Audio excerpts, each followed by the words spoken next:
ఆగండి ఆగండి ఆగండి ఇది మోసం బట్టబయలు పార్ట్ 2 అండి. వెంటనే మంత్రిని పిలిపించిన రాజు సమస్యను పరిష్కరించమన్నాడు. రేపు మధ్యాహ్నం వచ్చి గుర్రాన్ని తీసుకెళ్ళమని చెప్పి మంత్రి వారిని పంపించాడు.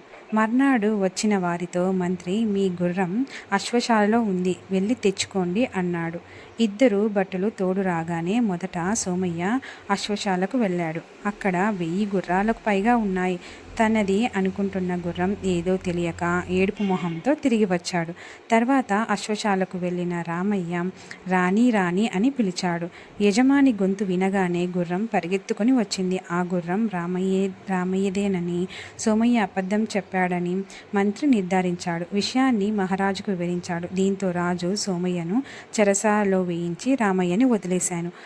మీకు ఈ స్టోరీ నచ్చితే మన ఛానల్ని ఖచ్చితంగా లైక్ చేయండి. అలాగే సబ్స్క్రైబ్ చేసుకోండి. Like, share, comment, please subscribe.